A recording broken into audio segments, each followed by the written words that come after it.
You know, this reality seems to be collapsing. I don't know if everybody else is feeling that too or not, but like I've been broke my whole life.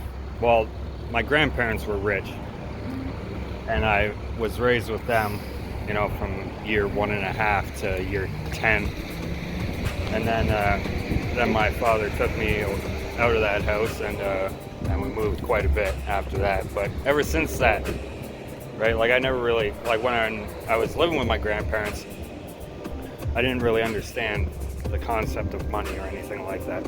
And but then afterwards, like I've been broke ever since. You know, I get enough to get by to the next paycheck. You know, and you know, times are making things a lot harder. Now it's like almost impossible to save money to, you know, advance in life. So I don't know if I should pray for wealth, if that's something that is doable, or if you're meant to or not. I'm not sure, because it says you can't worship God and mammon at the same time, and mammon is the god of money, and I don't pray to that, right? I pray to the Creator, the Father in heaven.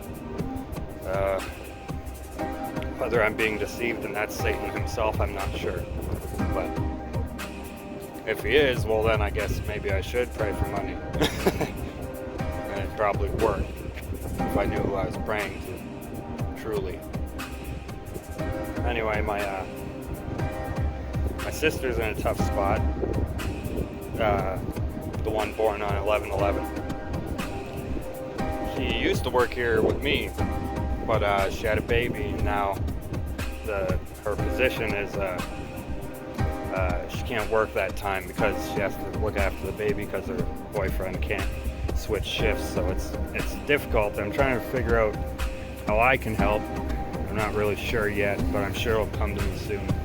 Like I'm just making these videos, like documenting, you know, parts of my life, the spiritual aspect of it and stuff. And like, even if I I do want to make money, but I've never really thought about making money doing this. Like I don't know how. That's the thing. I don't even have a computer. Like my girlfriend's got a laptop, but like I'm not good with that stuff. You know, like the fact that I'm making these videos that I'm making the music to it, and you know what I mean. Like just all of it, it's just right off the top of my head. You know, it's almost like I'm not even doing it. Like the spirits inside of me are doing it. You know, like I'm not. Anyway, I'm just saying. Like I don't know. Maybe something will happen. You know, like in a positive financial way for me. I'm just thinking how that's possible. Like I'm not very good at setting up all that stuff. But I mean, you know, even not just YouTube, but like something else. Maybe I could like write a script or write a book or something, or like a autobiography. That's what it's called. I don't know, just brainstorming really.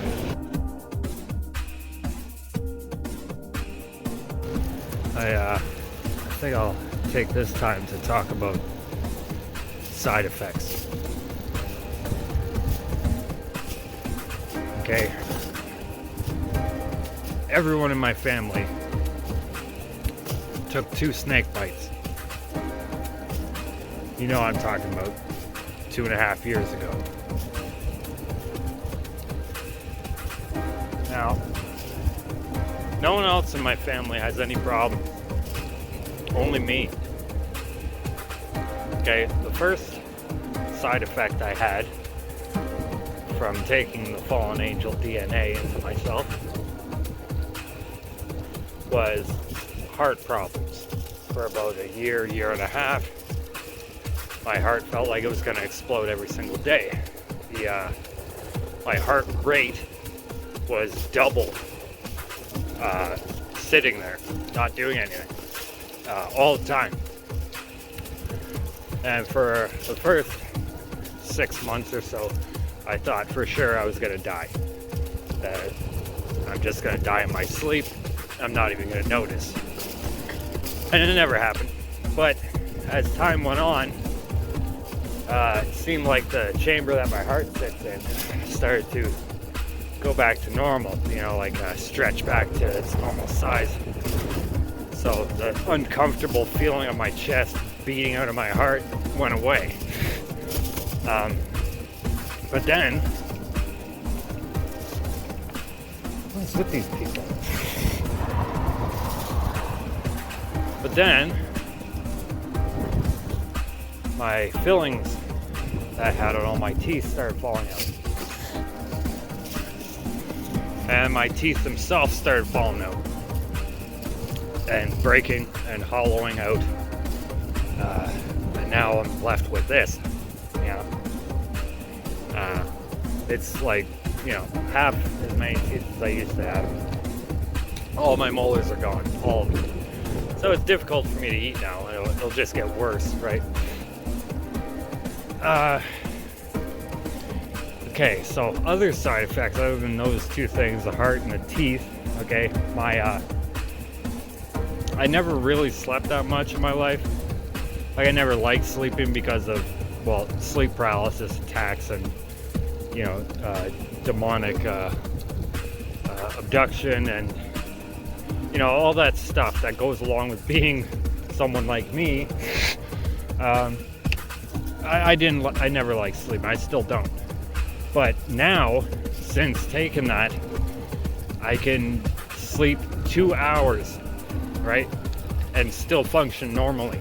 Before, I needed at least 3 hours, 4 hours, and then I'm good, right? 3 hours, I'd still be a little tired. But now it's almost like I don't need to sleep at all.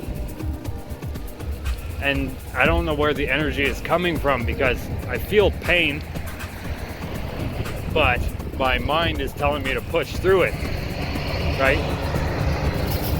And especially at work, things get very quick and your anxiety gets up and stuff, and but you keep going, you keep planning ahead, and you just keep pushing through it because you know that no matter what, you're still going to be doing the same shit tomorrow, right? It's not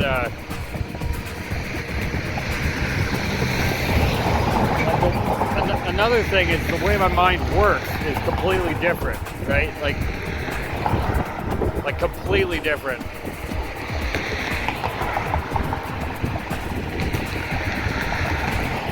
And of course, getting the ability to see the things in the sky, that's I think that's a part of the side effects of it, because I never noticed it before.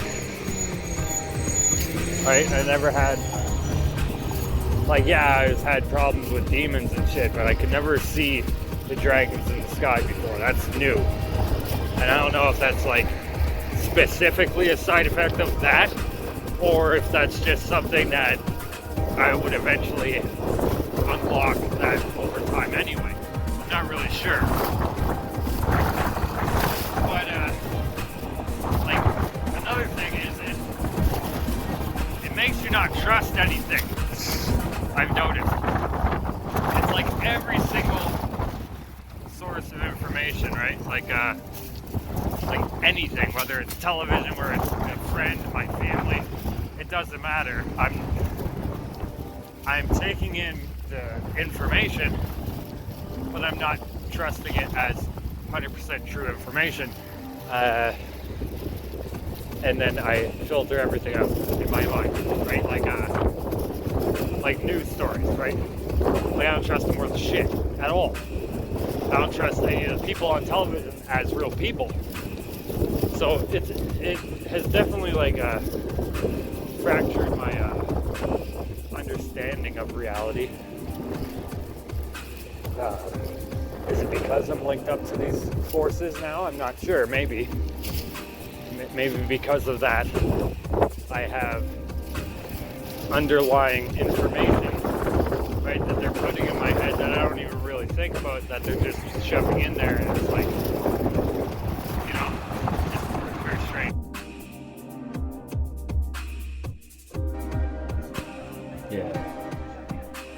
Yeah, because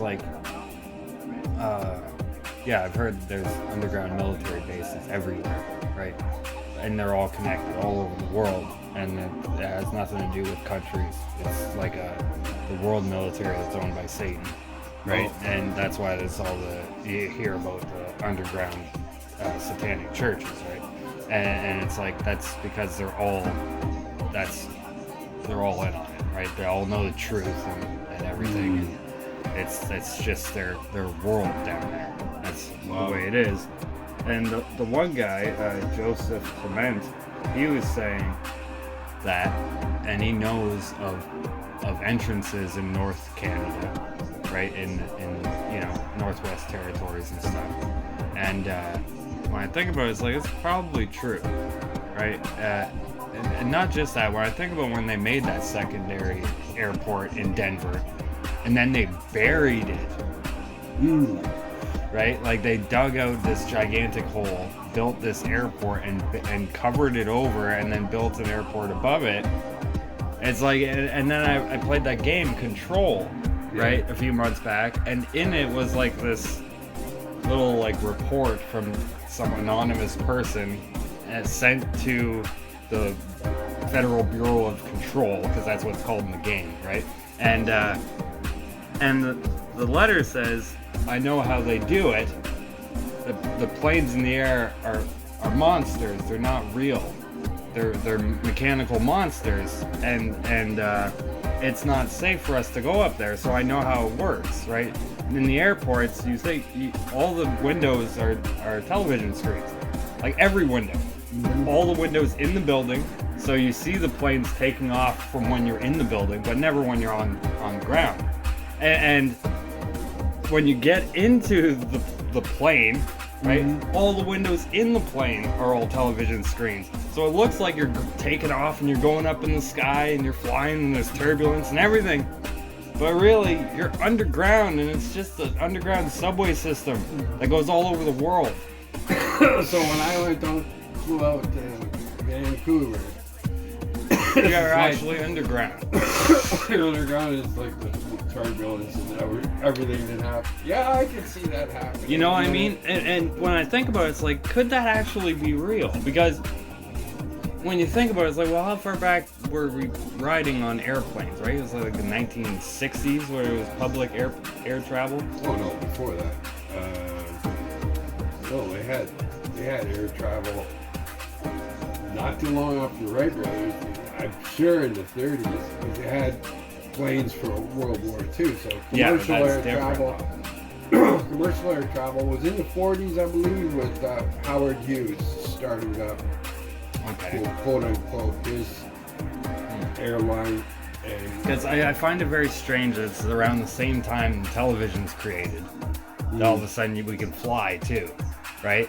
Yeah. I mean, but when you think about it, it's like, well, okay, those planes that were in the First and Second World Wars and that are, were in the Vietnam War, it's like crazy shit happened. Planes were destroyed in the skies all the time. Like there's barely any fucking pilot survivors. Like the planes were just gone, right? There's no coming back from them. And it's when you think about it, it's like it's probably because they were intercepted by the things, the monsters, the angels, right? Gotcha. The fake planes. Fake planes. They ate them. And